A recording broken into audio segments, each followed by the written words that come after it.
5 réflexions sur Tina Turner. Nous rendons hommage à cette grande dame qui vient de nous quitter à l'âge de 83 ans. Tina Turner était une célébrité, une star planétaire qui a conquis le monde entier par sa musique, par sa personnalité, par son charisme. Mais aujourd'hui, dans cette vidéo, nous ne voulons pas faire l'apologie de tout ce qui s'est dit dans les médias, mais nous voulons aller plutôt dans une autre dimension. Nous voulons prendre de la hauteur et réfléchir sur Tina Turner, sur sa destinée. Parce qu'au travers de cette chaîne, Découvre ta destinée, nous parlons de la destinée. Et bienvenue si c'est la première fois que vous nous suivez. Sachez qu'ici, nous aidons les hommes et les femmes à libérer leur potentiel et découvrir c'est pourquoi ils existent. Et si ces choses t'intéressent, tu peux t'abonner, active la cloche de notification. Allons vite dans notre sujet du jour. On va parler des 5 réflexions qui vont nous aider à comprendre la destinée de Tina Turner et aussi tirer des leçons pour nos propres vies. Parce que même la nature nous enseigne. Même la nature nous enseigne. Première réflexion sur Tina Turner, sur sa destinée. Nous allons parler de la loi des connexions. Tina Turner est devenue célèbre parce que elle s'est connectée à quelqu'un qui l'a introduit dans le monde de la musique. C'était Ike Turner, son premier époux, mari. Cet homme, c'était lui qui manageait, c'était un musicien. C'est lui qui a introduit son épouse Tina Turner dans le monde de la musique. Et à partir de là, dans les années fin 60, il y a eu un grand succès. Un grand succès. Mais après, quand on arrive dans les années 70, quelque chose s'est passé. Le monsieur est devenu violent. Il est devenu alcoolique, il s'est drogué. La relation du mariage, qui était un couple magnifique, est devenue une relation toxique. Parce que les gars, ils faisaient du vaudou. Il a éloigné son épouse, Tina Turner, loin de sa famille.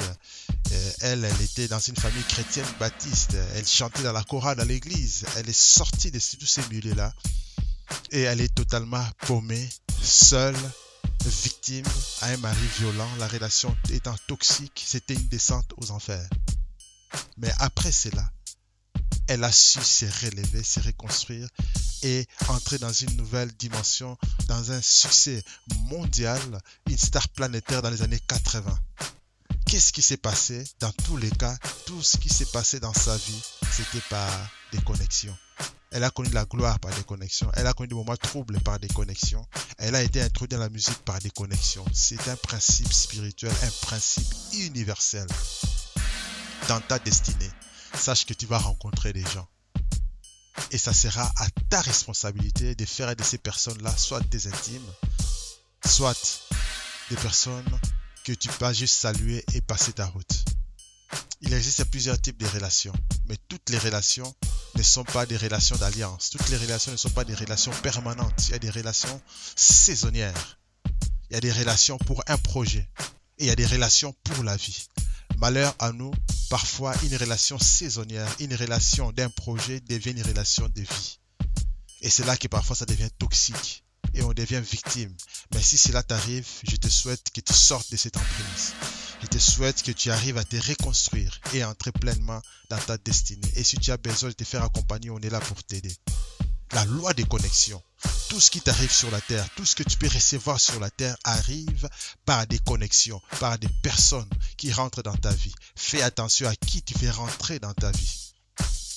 Fais attention à qui tu ouvres ta porte. Mais de toutes les façons, il faut toujours ouvrir la porte. Parce que si tu veux recevoir des choses, ça viendra des personnes. Si tu veux entrer quelque part, quelqu'un t'ouvrira la porte. Tu ne peux pas y entrer seul. Et donc, il faut du discernement. Il faut du discernement. Et ça, c'est un principe spirituel. Il faut réfléchir là-dessus par rapport à ta destinée. Deuxième réflexion, nous allons parler de la résilience. La résilience, c'est la capacité de résister à des chocs, à des traumatismes. Et Tina Turner a connu des traumatismes dans son premier mariage avec son premier mari qui commençait à se droguer, qui pratiquait du vaudou, qui l'a éloigné de sa communauté. C'était un traumatisme. Mais jamais tu verras cette femme se victimiser. Elle s'est battue pour se relever. Elle était résiliente. Qu'importe par quoi tu passes aujourd'hui. sache que chaque problème a sa date de péremption, disait mon bishop. Et cette parole, c'est une vérité. Et je te souhaite de résister à ces chocs. Tu ne mourras pas dans ces problèmes que tu traverses. Tu sortiras de là. Parce que il faut résister. Il faut résister. Relève-toi. Tu es environné d'une nuée de témoins. Il y a des témoins qui te regardent pour te montrer que tu n'es jamais seul. Alors relève-toi là où tu traverses des moments difficiles. Parce qu'il y a un chemin. Relève-toi. Parce que tu as un rendez-vous au sommet avec la gloire de ta destinée. Troisième réflexion que nous voyons au travers de la vie de Tina Turner, c'est la loi de l'expansion. Cette femme ne s'est pas contentée de faire la musique comme la plupart des dames afro-américaines qui chantaient. Elle ne s'est pas contentée à faire de la soul que toutes les dames faisaient à son temps. Des Aretha Franklin, elle faisait de la soul. Des Diana Ross, c'était du pop, de la soul. Mais elle est entrée dans le rock'n'roll. Elle a étendu sa musique. Elle n'a pas limité sa musique à une musique des afros. Mais elle a étendu sa musique comme une musique universelle. Une musique que tout le monde peut écouter. Elle a fait des duos avec des Mick Jagger, des duos avec des Bruce Springsteen. Pourquoi? Parce qu'elle voulait étendre sa musique. Elle a connu un grand succès dans le monde entier. En Europe, en Amérique, partout dans le monde. Même en Afrique, on connaissait Tina Turner. Parce qu'elle a étendu ses capacités. Ne reste pas à l'étroit. Ne dis pas que non, moi je dois faire comme ça. Étends-toi. Il n'y a que le ciel qui est ta limite. Le monde entier est à ta portée. Ne reste pas à l'étroit. Il faut étendre tes capacités. Ouvre-toi. Et étends tes ailes. Va dans ta destinée. Déploie tes ailes et avance. Parce que le monde entier aimerait goûter à quelque chose qui vient de toi. Quatrième réflexion sur Tina Turner. Cette femme a su se démarquer de ses concurrents. Elle s'est démarquée. Comment? Par le style. Son style n'était pas le style de tout le monde.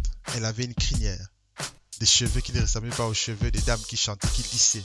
Elle a laissé une sorte d'afro, une sorte de crinière. Elle avait un style vestimentaire qui était différent. Sa scène était différente. Elle avait une autre manière de faire les choses.